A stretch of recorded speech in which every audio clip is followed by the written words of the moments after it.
17th Congress, 1,108 of them were shot. Of the 139 Central Committee members, 98 were shot. The purges were a device to really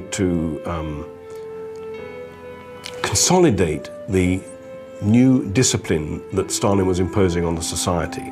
Everybody knew that if you didn't give total loyalty and visible dedication to Stalin, you could be sent to the cellars of the Lubyanka and executed immediately, or you could be sent to prison or camp for 25 years, and many were. From their headquarters in the Lubyanka, the NKVD, under Stalin's orders, spread fear throughout the country. Thousands were arrested and accused of everything from spying and sabotage to plotting Stalin's assassination. Stalin himself signed thousands of death warrants. One word, one movement of his finger would change the fate of millions of people, the fates of whole nations. Boris Yefimov was one of the Soviet Union's leading political caricaturists during the 30s. His brother Koltsov, a writer, was a victim of Stalin's terror. My older brother was a very well-known popular figure, very energetic, intelligent, an independent person. Stalin didn't like this sort of person. He only liked those who fulfilled his orders without any hesitation. At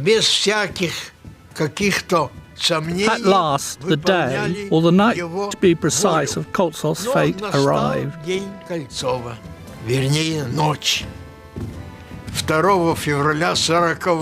On the night of February the 2nd, 1940, after a year in an NKVD prison, Koltsov was shot.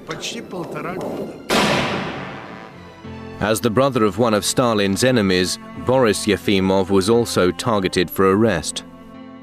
To be compassionate was not in his nature. Why did he spare me then? The answer is simple. He liked my drawings. In exile in Mexico, Stalin's old enemy Trotsky was murdered with an ice pick in 1940.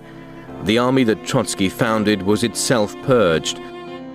40,000 officers were arrested, almost 15,000 shot, and the rest sent to camps to be worked to death. Stalin was more or less saying to the people of the Soviet Union, look, nobody is beyond my reach. Nobody is safe. Not only did Stalin execute his victims, he erased them from history altogether. He spared no one. Nikolai Yeshov, the NKVD commander, was arrested and shot in 1940. Stalin made him disappear too. Not even Stalin's wife, Nadezhda, survived the Great Terror.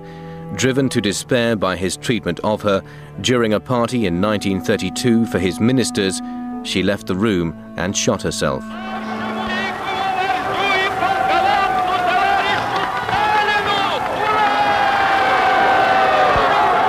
Ironically, the more severe Stalin became, the more he was revered by the people. A combination of propaganda and the ever-present threat of persecution turned Stalin into a demigod.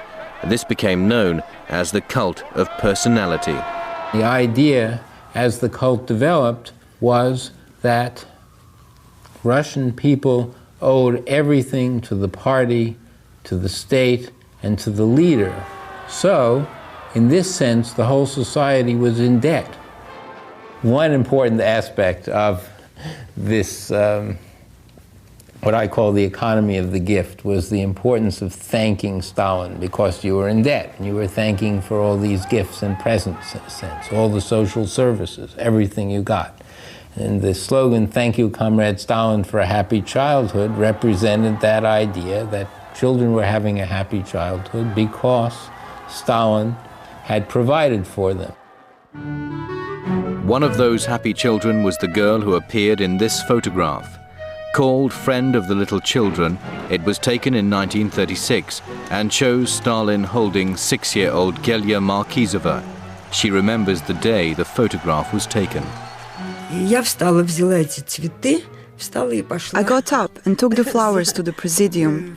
When somebody asked me where I was going, I said, to Stalin. Then everybody started shouting, "Kiss him, kiss him." I remembered the feeling of happiness because I was in Stalin's arms. The next morning I woke up and I was unbelievably famous. Gelya's celebrity was short-lived. A year later, Gelya's father, Ardan, was accused of spying and arrested. My mother said she wasn't worried at all because my father simply knew that he wasn't guilty. He said the confusion would be sorted out and he'd be back soon. It all turned out to be very different. He was shot in 1938. A year after her father's murder, Gelya's mother was found with her throat cut. The official explanation was suicide, but 50 years later Gelya found out that her mother had been murdered on the orders of Stalin's new NKVD chief, Lavrentia Beria.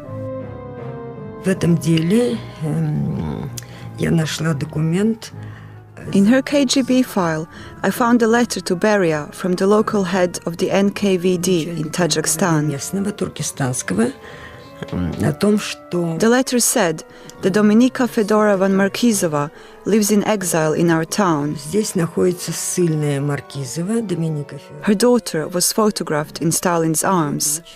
Also, she has gifts from Stalin and 5 photographs.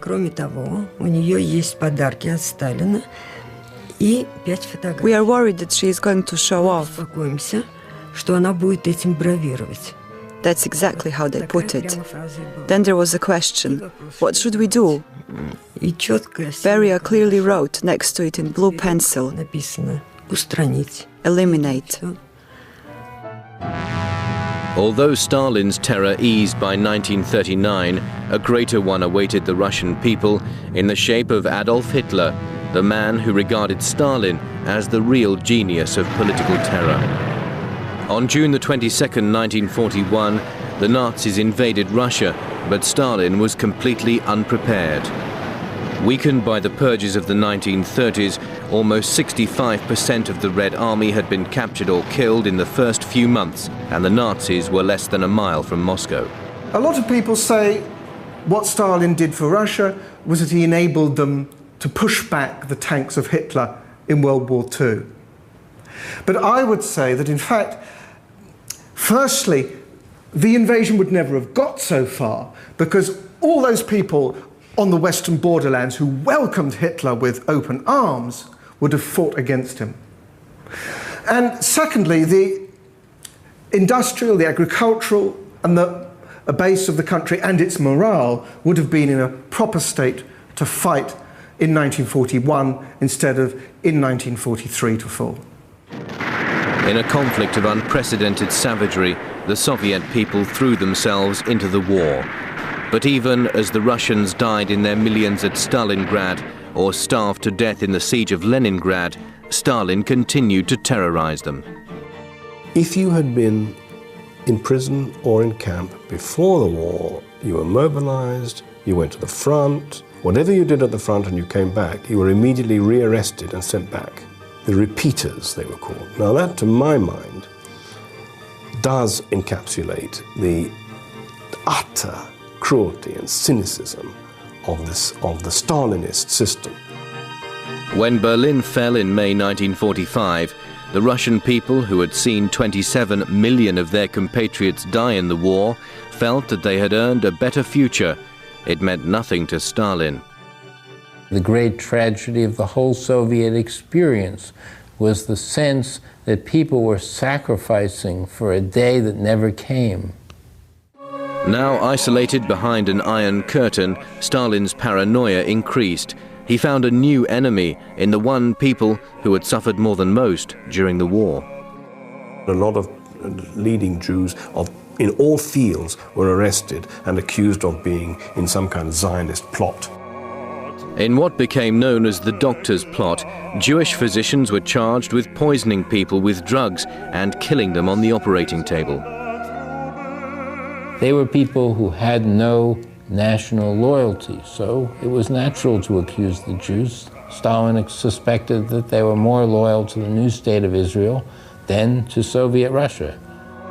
Stalin had already laid plans for the mass trial and deportation of Soviet Jews. We'll never know if Stalin's final solution would become reality. On the night of March the 1st, 1953, Russia's dictator suffered a stroke and died. It is difficult to even list all my friends and acquaintances. Those closest to me, my relatives, they all died, despite being completely innocent. They were arrested, taken away, beaten up. They are forced to confess to everything and shot. It happened to millions.